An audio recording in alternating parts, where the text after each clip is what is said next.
If you haven't seen the temple of the Lord built by Herod in Jerusalem, you haven't seen a truly beautiful temple. So records an ancient rabbinic source. That building must have been absolutely unbelievable. I'm sitting here on the corner of the large enclosure, the Temple Mount that Herod built to contain that temple. I love that masonry. Look at that gigantic stone here, for example, with its careful decorations, incredible masonry work. Kind of, for me, a metaphor for the beauty of that building. Beneath this one are whatever remains from Solomon's temple almost 1,000 years earlier. It too, according to the Bible, was an absolutely beautiful temple. And yet in both cases, it wasn't enough. Solomon said, "Can the heavens contain you, Lord? How much less this temple I've built?" Stephen, the young martyr not far from here, will testify, "The Lord doesn't live in temples made with hands. They're just not quite enough to contain this awesome God of ours." In about 50 AD, the Apostle Paul, who knew this temple well, came to Athens, where the most beautiful temple in the world, according to many, had been built by the Greeks. What would be his message to those people who had perfected the skill of temple building? Come with me. Let's go to Athens and hear Paul's declaration of God's truth in the shadow of their temples.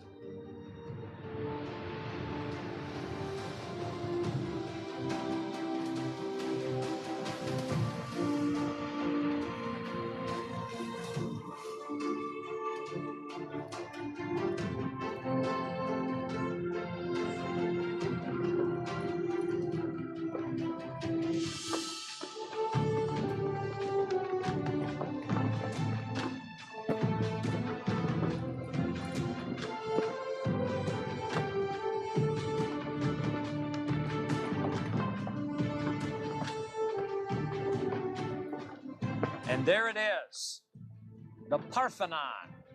Look at it. Amazing.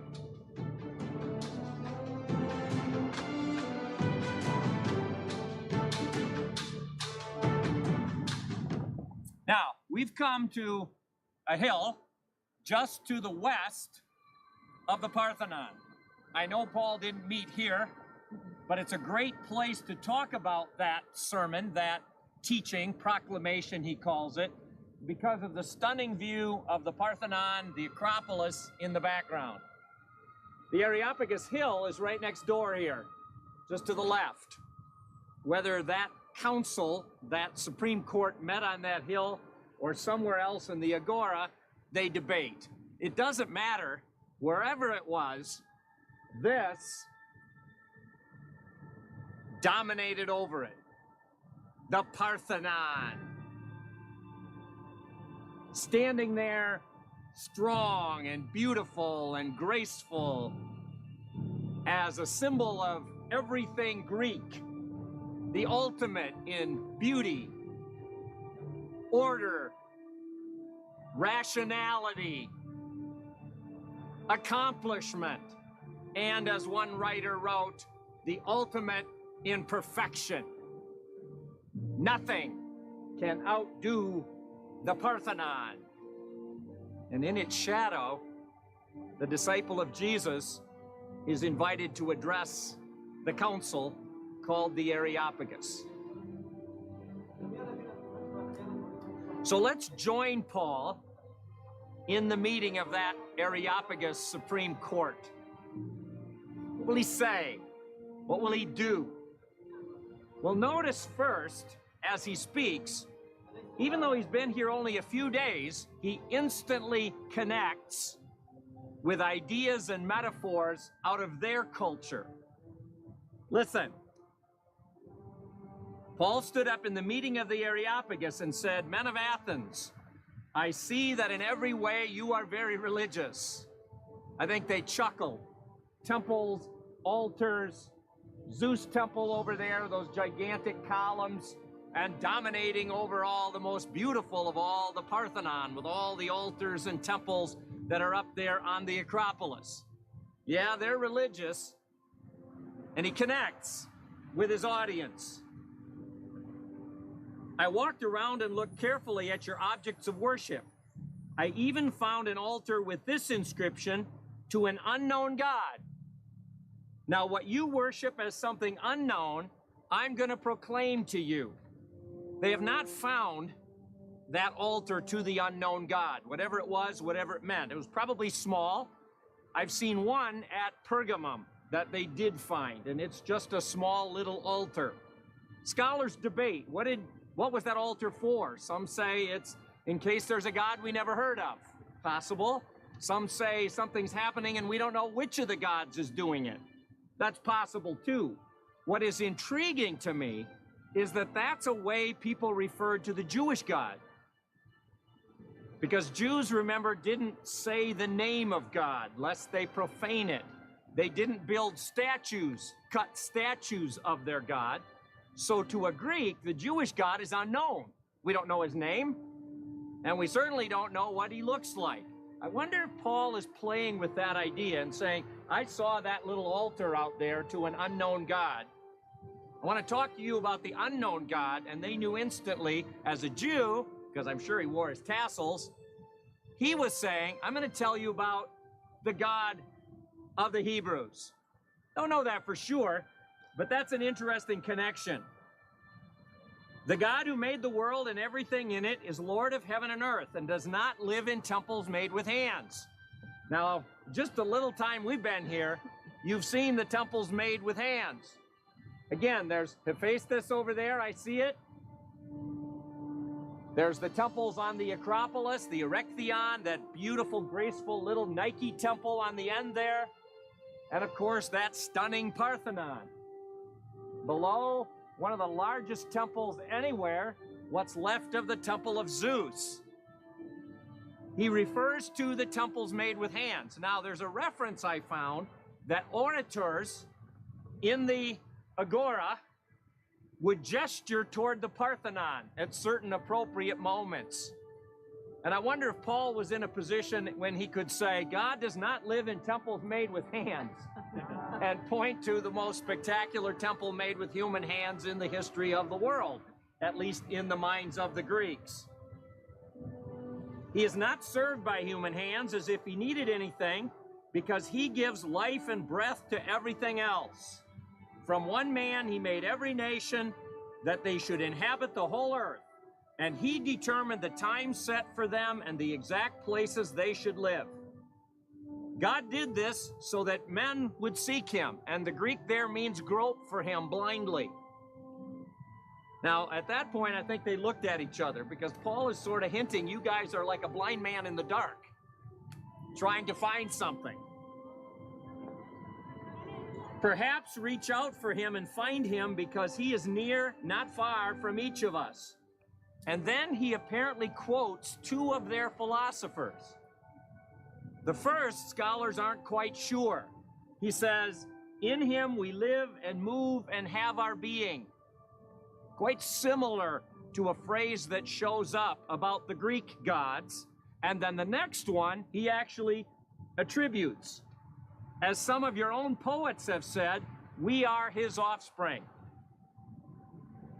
Therefore, since we are God's offspring, we should not think that the divine being is like gold or silver or stone, an image made by man's design and skill. Now turn and look. You see the 50-foot high statue of Athena, made of stone and of bronze and of silver and of gold. You remember the statue we talked about in the temple itself? Made of ivory and of stone. Again, I think Paul is connecting to what the Athenians knew. Brilliant. One after another, as if he had lived in Athens for years. Sort of like Jesus did when he was on earth, to talk about what they knew as his metaphors. In the past, God overlooked such ignorance. I wonder if they took offense He just called them ignorant. But now he commands all people everywhere to repent. For he has set a day when he will judge the world with justice by the man he has appointed. So far, so good. Don't know that they agree with him, but at least at this point, they're curious. But here comes his conclusion. What does all this rest on? Back to Paul. He has given proof of this to all of you by raising him from the dead.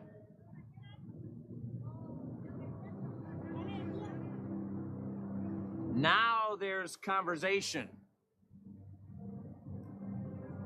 When they heard about the resurrection of the dead, some sneered. We don't believe in that. Let me tell you something. Remember, the Areopagus is that Supreme Court. When that Supreme Court was originated and dedicated, there was a play called Eumenides by Aeschylus, in which Apollo speaks in that play at the dedication of the Areopagus. Listen to what it says. When dust drinks up man's blood, once he is died, there is no resurrection. The very Areopagus court was founded on the principle that resurrection does not exist. Now, I think Paul knew that. And so his challenge is not Jesus' divine birth, not Jesus' sacrificial death, not Jesus' ascension, but the one idea that struck a Greek right between the eyes. Some sneered, resurrection. This very court stands on the idea there cannot be a resurrection. Others said, we want to hear more. Scholars debate whether that's a polite way of saying, let's get together sometime, knowing full well you don't plan to. Or they were literally saying, we're curious, new idea, we need to hear more.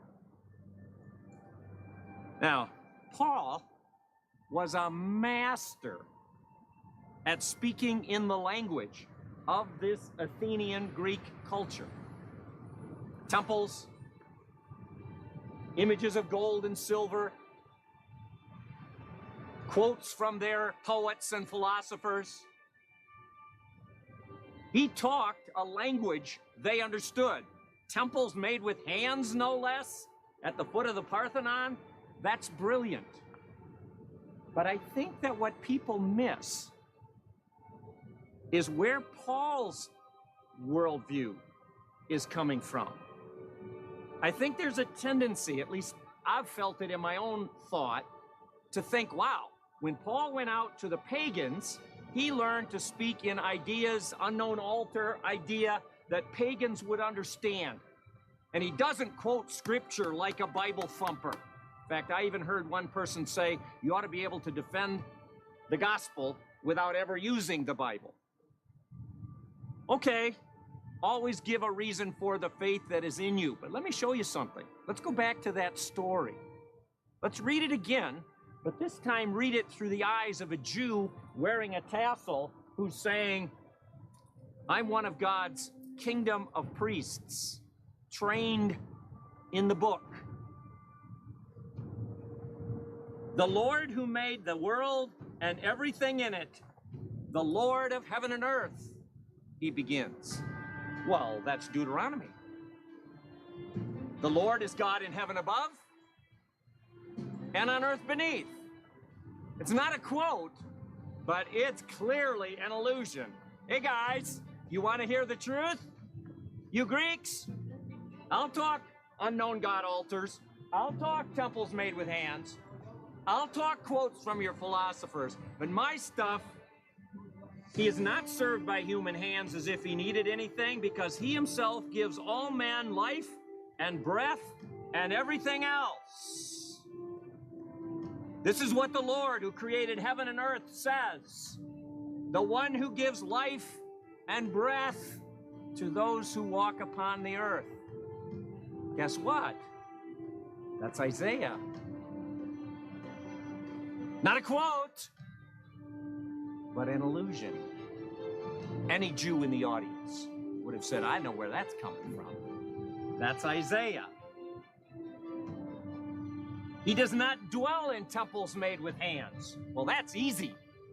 Back at 2 Chronicles 6, Solomon says, will you live in this temple that I've made? The heavens can't contain you. Paul knew that passage because he stood there at the foot of the Temple Mount watching Stephen's stoning when Stephen quoted the same passage and said, God doesn't live in temples made with hands, and they said, kill him. It's text. Or how about this one? From one man he made every nation, all men, that they should inhabit the earth. Well, that's Genesis 10 and 11. He determined the time set for them and the places where they should live. The Most High gave the nations their inheritance and set the boundaries for the peoples. That's Deuteronomy. This is brilliant. He's jumping around in his Bible from Chronicles to Genesis to Isaiah, back to Deuteronomy. It's Torah. Or how about this? God did this so that men would seek him. That's Bible. If you seek the Lord, you will find him. Paul came to Athens to debate with the scholars, Epicureans and Stoics, and he brilliantly framed his message in the cultural ideas and metaphors they understood. But his message is Bible, and Hebrew Bible at that, because the Christian text hasn't been written yet, not one book.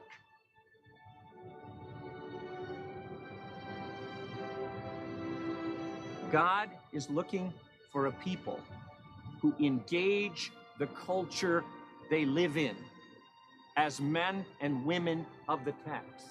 Never present what you believe outside the language of the text. Paul, like Jesus, bases everything he says, if not on quotations from text, allusions to textual ideas. This is one of the most brilliant assembling of texts that you will find anywhere in any speech in the text. Paul is a text name. It brings me to Isaiah. As the rain and the snow fall from heaven and do not return to it without watering the earth, causing it to bud and flourish, producing seed for the sower and bread for the eater, so it is with the word of my mouth. It shall never return to me empty, but will accomplish what I desire, will always achieve the purpose for which I sent it. It's text. Yes, he's using the brilliance of his mind. Yes, he's engaging the scholars at the Areopagus at the foot of the Parthenon, but he's doing it with the book.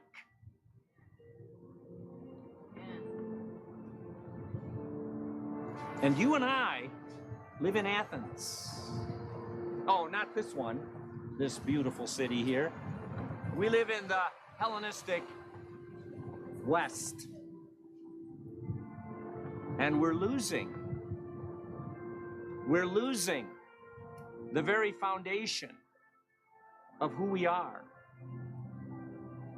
We need to engage our culture as men and women who know the culture well.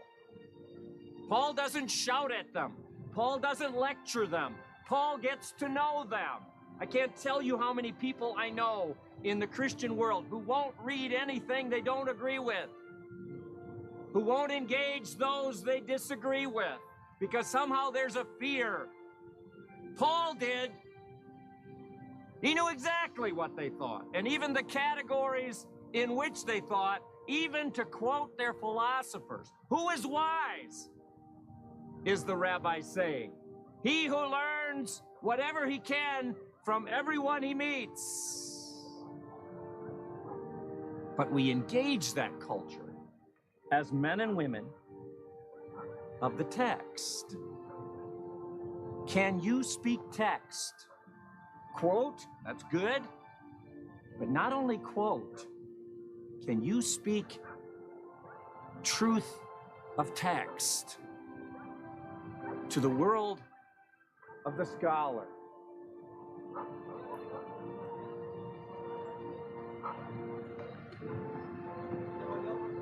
Paul left the council. A few became followers of Paul and believed.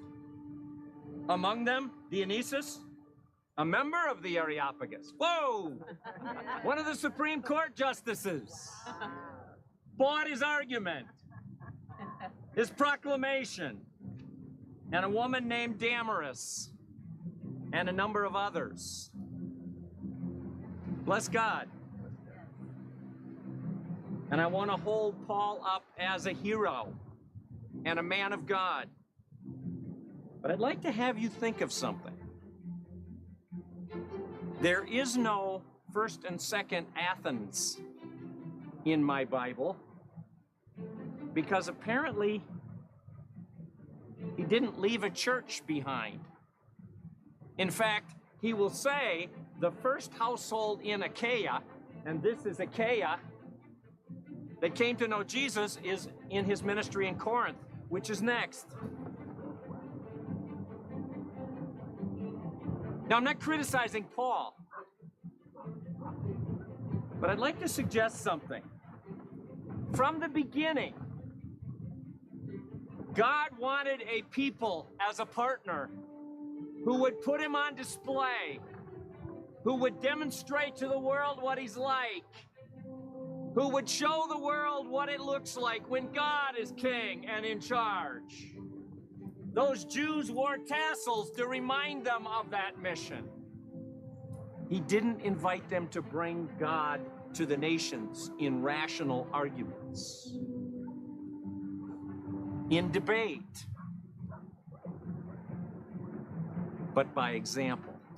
Now, I'm not going to suggest that's his failure. He's only here a few days, and he debates with the best. I wish I could do a tiny percent of what he did. But I'd like to suggest that God's way is always to put his temple on display, just like this. Except it's not stones, it's you. You are God's Parthenon. So live like an Acropolis. Live big. Live public. You don't have to shout at the Stoics and the Epicureans. We do way too much of that. Learn to know them. Understand their world and their thinking. Learn to speak truth in their categories, in their metaphors, in their experiences. But never forget, this is where the truth comes from if you're going to be God's Parthenon. Being shaped by the Messiah himself. And slowly but surely, you stand on the Acropoli of your world the way it stood in this world. And while we may look as broken as this one due to the decay of the ages, we stand as much a testimony to what the God of the universe is like. You are God's Parthenon. And your mission, like a city on a hill, is to stand as an Acropolis in whatever community you are in, not to shout at people, not simply to engage them in rational debate, but to show them by demonstration, as Paul will in Corinth, what it looks like. My suggestion, we come to see its ruins. Impressive ruins. You're going the other way, where it slowly decays. You are slowly being finished.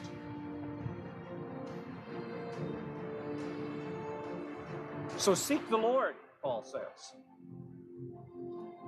There are those who grope for him blindly. Some grope like the Epicureans in mad pursuit after pleasure and accumulation. Some grope intellectually like the Stoics. But if you remember, the Bible says, seek the Lord while he is near. Here, you had to come to the temple to feel near. You, as the temple, can bring his presence to the groping. Make him near.